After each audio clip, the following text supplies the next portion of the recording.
Hey everybody out there, spent the last 3 hours or so reviewing the 1 October body camera video Metro released today as part of the start of a lot of release of public documents, video related to the massacre, obviously.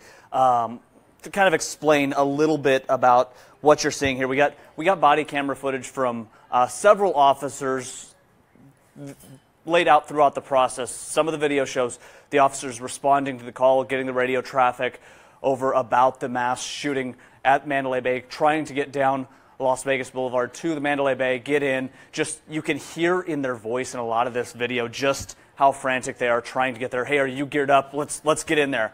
And so, and we've got a lot of these videos. We've been clipping at our digital team, clipping a lot of segments of that video up there so you can watch them. 3 hours of video. There's about a 20-minute or so section of it after the officers breach into the gunman's room there that you do see some of the disturbing images that we know a lot of people don't want to see, so we've been very sensitive in not putting that on air. So we've been processing that as slowly as possible. A good 2.5 hours plus of this video is like what you're seeing here behind me, if I can get it back full screen. Officers running through, this is, as I was talking about, this is the guy in the Mandalay Bay. This officer's here just saying, turning to his partner or another officer in another squad car saying, are you geared up? Let's go. Getting in there. The first crews in spent a lot of time, not a lot of time, they're rushing, but they spent time on the ground floor telling people inside, get out of here, there's a shooter, get out. Directing them, telling them, because they were in the Shark Reef area of Mandalay Bay, if you're familiar with that area, telling them, get out, go south on Las Vegas Boulevard, so that they're going away from anywhere that Stephen Paddock could have been firing at that point, trying to make sure they're being safe. Go south on Las Vegas Boulevard, away from the potential gunfire. So that was what a lot of those first officers in were doing. One of them at one point sticks out in my mind, says, I don't care if you have to pull the fire alarm, get everybody out of here. Get them out to safety because there is a gunman in here. So you just hear that urgency in these officers' voices. You see a lot of officers in various aspects of their tactical gear. Some in full SWAT gear with the vests over their regular uniform. Other officers going in, rushing in, they're just plain uniforms as well. So just trying to get up there, trying to get to that 32nd floor. Early on, you hear on these body cameras that we're with the team that's going in. It appears after the first team got up to the 32nd floor, as they're making their way in, they're calling in that their security officer from Mandalay Bay was hit by gunfire on the 32nd floor. So those officers knew pretty early on they were trying to get up to the 32nd floor, but in an abundance of caution, you're watching them methodically work their way through, taking an elevator up to the 28th floor at that point to then start clearing the wings of Mandalay Bay to make sure there was not anybody else, that the gunman wasn't trying to get away from the 32nd floor and trying to get out. Several officers you actually hear talking about, hey, watch for weapons as the people are leaving in case the gunman was trying to sneak past the officers coming in. One even said, hey, we don't know if this guy's going to try and disguise himself as a victim to get out of here. So that was a very conscious effort that the officers were talking about at that point.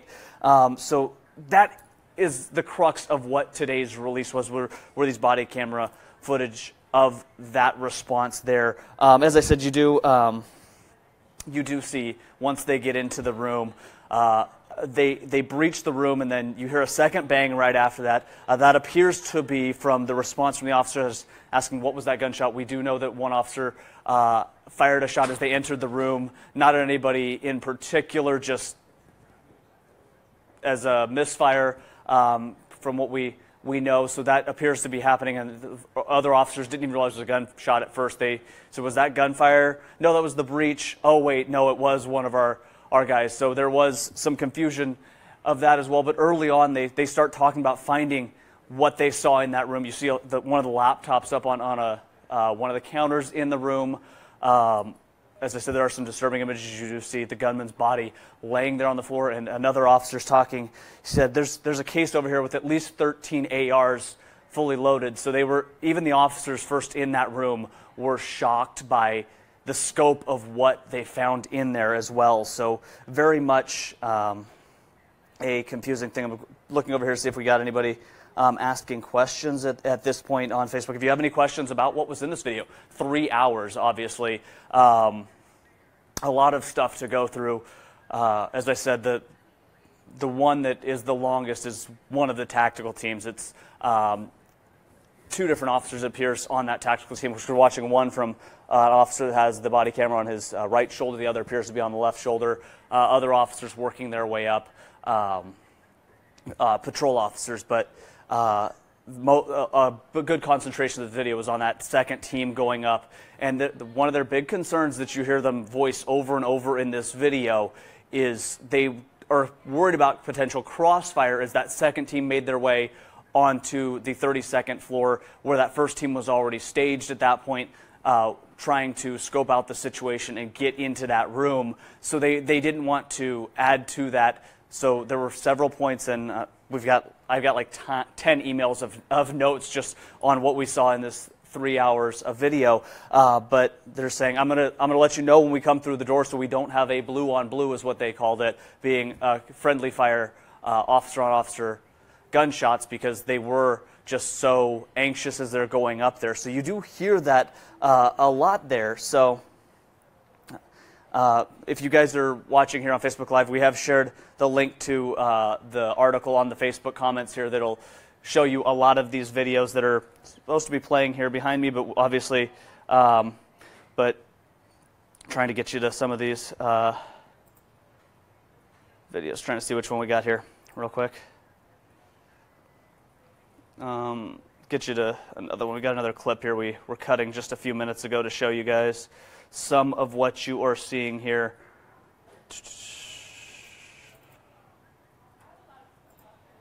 Sorry about that. There you go, 701. That should be going in there. Play this big for you. Big file, so I'm trying to get them loaded here for you. Apologize for that. So we did get the major crux of what we've taken away from close. Let me see. It says this file's already in use. So there it went.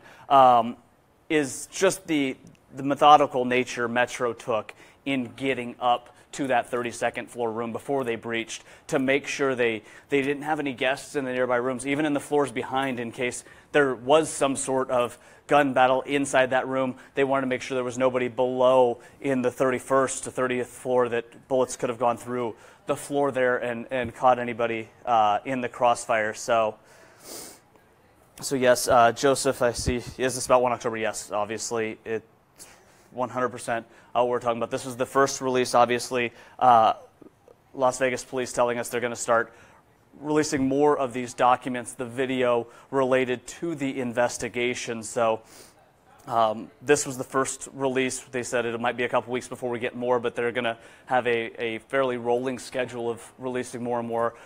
We are being conscious on air, especially even on here, not showing the disturbing parts of these images. This is just giving a better idea of the reaction Metro had to the calls of this shooting. Working through, I mean, fairly quickly from the time of that call to get up 28 or 32 flights. They took the elevator to 20th, but then clearing 4 floors of a major hotel was a process for them, and they did have to come across. They did come across in the video a couple of rooms where guests were coming out, in confusion, and get back in, lock the door. There is a gunman. There's a shooting. Get back in. Stay safe. So just trying to make sure those people were safe, as well as hurry up to their partners or the other team that was on 32nd floor, waiting for them so they could come in and breach that room and try to neutralize the threat. Obviously, when they got in there, they did find the gunman dead. As I said, that is shown in some of the video. We're not obviously showing those images on air because it is pretty disturbing, but they are there. So trying to just look back here at some of the comments. So as I said, one of the main reasons we were trying to get this footage was because we wanted to get a better idea of the response. Well, you got a look at all the communication, how officers were talking to each other there as well. We also got a better idea of when that misfire happened. So that is there. We are going to work on wrapping up all of this video 3 hours into a very compact piece for people to get a better understanding yourself of what this response was like. We're going to have that tonight on 13 Action News at 11, concentrating especially on what those first officers inside that Mandalay Bay hotel room were saying when they saw all of the guns, the computers, the other cases they were looking at. There were some concerns they were trying to figure out if there was any potential explosive threats inside that room. So there were a lot of concerns like that. We're going to address that coming up on 13 Action News at 11. So tune in there. Be sure, I'll be checking the comment section here. If you want to ask any more questions, I'll try and respond as I see them tonight. So have a good night.